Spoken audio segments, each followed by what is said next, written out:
Welcome to Fast Effect Double Speed Magic the Gathering. Here we have the finals of our Legacy F&M, Ted on Elves versus Dan on Death. I'll tell you, Legacy is wide open. You hear a lot of people talk about things like Blue-Red Delver. As it turns out, people that like to talk about Magic is a different group than people that actually like to play Magic. There's some overlap in the middle, but not as much as you might think. There are so many different things that you can play in Legacy, and becoming a true master of one of those decks to a dangerous opponent, even at points where your deck isn't necessarily the best metagame call, just having that immense knowledge of matchups, how to pilot your deck in all situations can really make all the difference. Your opponent's not going to be used to playing against the deck played optimally. Very difficult to get that out of a play group. Elves, one of those decks with lots of tiny decisions and kind of a different build here for Ted.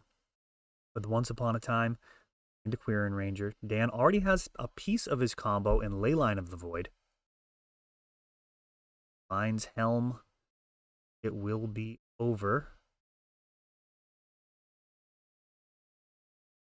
Birchlore Ranger. Ted just kind of assembling. Oh, here we go. Yep. Leyline Helm. That is a wrap. Just like that. A blazing fast game number one.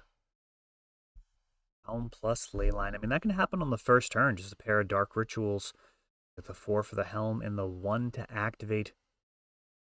Put cards into your opponent's graveyard until you've put X cards or a creature into their graveyard. Thanks to Leyline of the Void, no cards ever get put into the graveyard. They just go right into exile as a replacement effect.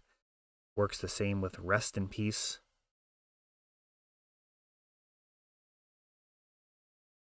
As another Leyline here, he may have similar line. If he can just another Helm, that'll be it. I mean, we've got Wirewood Symbiote, Progenitus, and Craterhoof in hand. That is not looking good for Ted. Those natural order targets, you want those in your library. I don't even know if he can natural order for anything meaningful with both Craterhoof and Progenitus in hand. That is really graphic. Going wide so far. Got a Dryad Arbor along with Heritage Druid in Nettle Sentinel. Gaia's Cradle going to tap for 3 mana. And here is Force of Vigor mopping up Dan's board.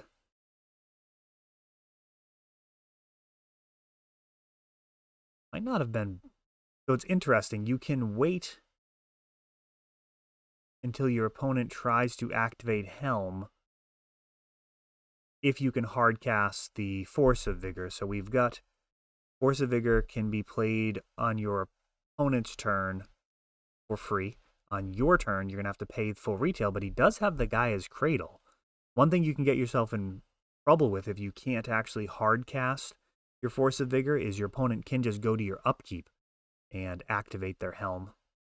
And if you try and, when they go to their end step, fire off the Force of Vigor, they could just Helm you in response to your Force of Vigor. So there's a little bit of a dance to be played there. Have to make sure that you can cast it, but Ted just smashing face here.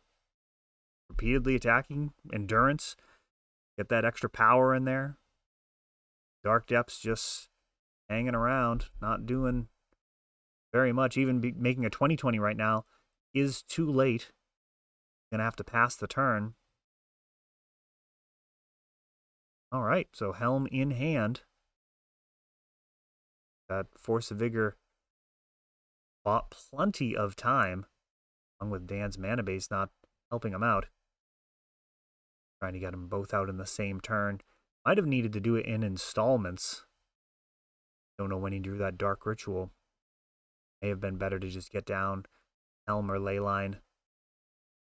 Try and get the other one over the course of the next turn. Well, so far we've had a couple of very quick games.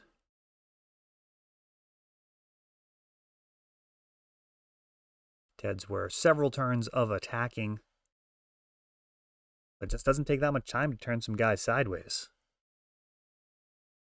Leyline on the opener along with a Thoughtseize. That Urborg can be quite good, actually functioning as mana acceleration with Dark Depths, as your Dark Depths can tap for mana. Otherwise, it's just part of a combo, able to do anything other than be targeted by Thespian Stage or Fire Hexmage. Birchlore Ranger grabbed a pair of Thoughtseize so far. 2 Masterpiece Thoughtseize.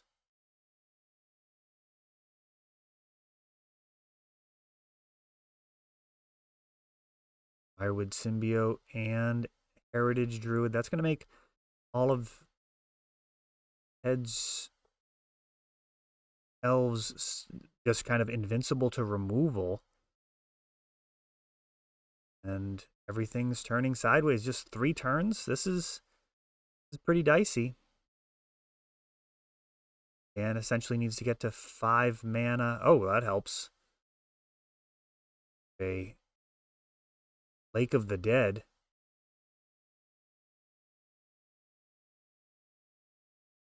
So just 1 land, 1 swamp.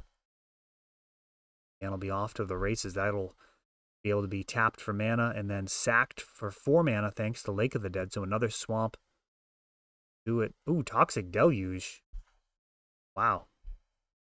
That is unexpected, leaving Ted with just a single card in hand.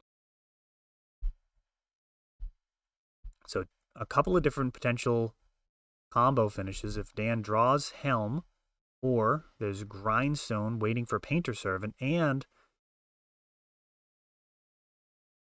there's always the Dark Depths line that could potentially come together, but he doesn't have any pieces of that yet. Just an Ancient Tomb and plenty of mana.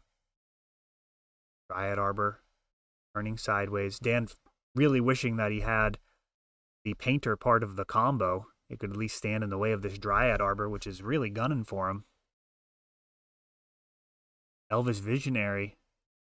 These 1/1s getting aggressive, down to just 4 life.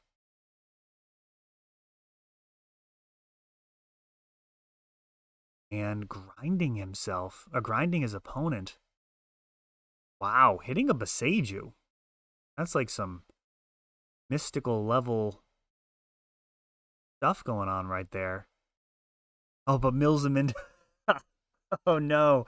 Boseiju would have been a problem, but he milled him into Force of Vigor, which is an even bigger problem. There's no real reason to be wasting an LED to mill your opponent there either. I think that was possibly just for the lulls, but ooh, Force of Vigor, just an absolute powerhouse versus decks that are looking to assemble a pair of artifacts / enchantments. That is not what you want to be playing against in the finals.